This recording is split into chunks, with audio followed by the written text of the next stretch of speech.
दोस्तों, भारत अभी तक 230 मिलियन बैरल से ज्यादा क्रूड ऑयल का आयात इस साल कर चुका है और ऐसा करने में हमें 150 बिलियन डॉलर से ज्यादा की कीमत चुकानी पड़ी। लेकिन अब भारत की पेट्रोलियम कंपनियों को क्रूड ऑयल आयात करने में हर दिन नई चुनौतियों का सामना करना पड़ रहा है, जिसमें प्रमुख रूप से रूस की तरफ से आने वाली परेशानी शामिल है, जो इसलिए देखने को मिल रही है क्योंकि पेमेंट में अभी तक कोई बड़ा सुधार नहीं हुआ और ऐसा कोई मैकेनिज्म स्थापित नहीं किया जा सका है जिससे भारत और रूस क्रूड ऑयल को बिना किसी परेशानी के आयात और निर्यात कर सके। लेटेस्ट रिपोर्ट के मुताबिक इंडियन ऑयल कॉर्पोरेशन को रूस की कंपनी रोसनेफ्ट से खरीदे जाने वाले क्रूड ऑयल की डिलीवरी मिलने में काफी देरी का सामना करना पड़ रहा है। वहीं आप सोच रहे होंगे कि आखिर क्या वजह हो सकती है इस देरी की, तो इसके पीछे की वजह है कि रोसनेफ्ट संयुक्त अरब अमीरात में अपना एक दिरहम अकाउंट ओपन नहीं कर पा रहा, जिसकी वजह से भारत इस कंपनी को दिरहम में पेमेंट नहीं कर पा रहा और यही वजह है कि क्रूड ऑयल भारत को सप्लाई नहीं किया जा रहा। दोस्तों, रोसनेफ्ट अपना क्रूड ऑयल रूस में बने सैकलिन-1 ऑयल प्रोजेक्ट से भारत की कंपनी इंडियन ऑयल कॉर्पोरेशन को सप्लाई करता है।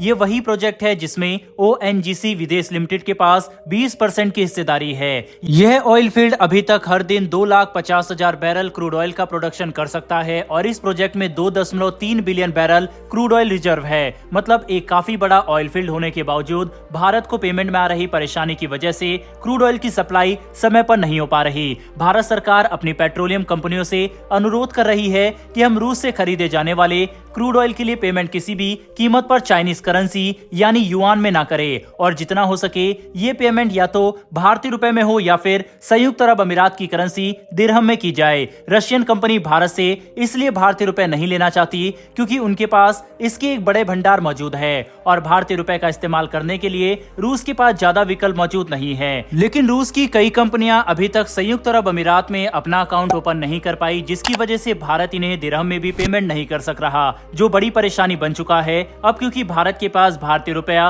और यूएई दिरहम दोनों में ही पेमेंट करने का विकल्प नहीं है। यही वजह है कई प्राइवेट पेट्रोलियम कंपनियां रूस को चीनी मुद्रा में ही पेमेंट कर रही है, जो हमारे लिए परेशानी है। हम इस स्थिति को बदलने की जितनी ही कोशिश कर ले, लेकिन जब तक कोई ठोस कदम नहीं उठाया जाता तब तक रूस के साथ पेमेंट को लेकर चल रही ये परेशानी ऐसी ही चलती रहेगी। इंडियन ऑयल कॉर्पोरेशन और दूसरी पेट्रोलियम कंपनियों को क्रूड ऑयल मिलने में हो रही ये देरी भारतीय अर्थव्यवस्था के लिए बिल्कुल भी अच्छी नहीं है, क्योंकि क्रूड ऑयल जितनी देर से मिलेगा भारत के अंदर इसकी कीमतें उतनी ही ज्यादा बढ़ेगी। क्रूड ऑयल की कीमत बढ़ने से देश के अंदर ट्रांसपोर्ट सेक्टर महंगा हो जाएगा और हर जरूरी कमोडिटी के प्राइसेस अपने आप ही बढ़ने लगेंगे, जिसका मतलब यह है कि देश के मिडिल क्लास और गरीब लोगों के लिए चुनौती बढ़ने वाली है और ये खबर हमारी अर्थव्यवस्था के लिए बिल्कुल भी अच्छा नहीं है। लेकिन जहां यूक्रेन युद्ध की शुरुआत के कुछ महीनों बाद ही भारत ने डिस्काउंटेड रशियन क्रूड ऑयल को बड़े मात्रा में खरीदा, अब इस ट्रेंड में बदलाव देखा जा रहा है। हमने 230 मिलियन बैरल से ज्यादा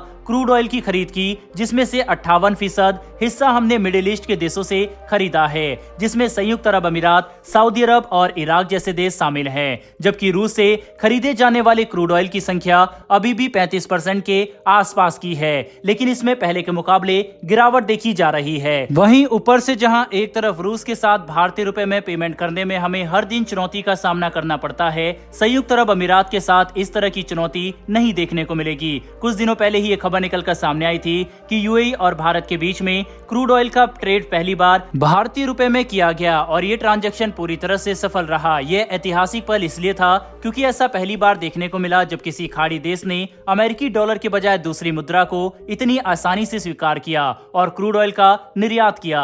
आर्टिकल का स्क्रीनशॉट आप अपनी स्क्रीन पर देख सकते हैं। वहीं अब यूएई को भारत ने अपनी मुद्रा में क्रूड ऑयल की पेमेंट करके ये बात तो दिखा दी है कि अमेरिकी डॉलर के अलावा भी दूसरी करेंसी का इस्तेमाल क्रूड ऑयल के व्यापार में किया जा सकता है, लेकिन ये इतना बड़ा इम्पैक्ट नहीं डालेगा कि हम बड़ी मात्रा में भारतीय रुपए में ही पेमेंट कर सके। अभी ऐसा करने के लिए हमें कई दूसरे पेट्रोल प्रोड्यूस करने वाले देशों को एक साथ लाना होगा और भारत की अर्थव्यवस्था को ज्यादा मजबूत भी करना होगा। दोस्तों, अगर हम चाहते हैं कि दुनिया भर के देश क्रूड ऑयल की सप्लाई करने के लिए भारतीय रुपए में पेमेंट को स्वीकार करें, तो इसके लिए सबसे अच्छा तरीका होगा हम अपने देश में इंडस्ट्री को ज्यादा मजबूत करें। साथ ही और जितना हो सके ध्यान दें कि भारत का एक्सपोर्ट तेजी से बढ़ाया जाए। बता दें 2022-23 में पहली बार भारत का ओवरऑल एक्सपोर्ट 800 बिलियन डॉलर के नजदीक पहुंच गया था और इस साल भी इसमें बढ़ोतरी होने की बड़ी संभावना है, जो भारत के लिए एक मजबूत भविष्य की तरफ इशारा करता है। लेकिन साथ ही हमें क्रूड ऑयल के निर्यात में आ रही दिक्कतों को दूर करने के लिए जल्द ही कोई सॉल्यूशन निकालना होगा। क्योंकि बिना पेमेंट किए भारत रूस से तेल नहीं मंगा पाएगा। बहरहाल दोस्तों, इस वीडियो में इतना ही। इस विषय के ऊपर आपकी क्या राय है कमेंट बॉक्स में लिखकर जरूर बताइएगा। साथ ही अगर आपको ये इन्फॉर्मेशन और वीडियो पसंद आई हो तो वीडियो को लाइक करके हमारी आने वाली डेली वर्ल्ड अफेयर से जुड़ी ऐसी वीडियो के लिए चैनल को सब्सक्राइब कर बेल नोटिफिकेशन अवश्य दबा लें। फिर मिलेंगे ऐसी एक नई वीडियो के साथ। धन्यवाद। जय हिंद।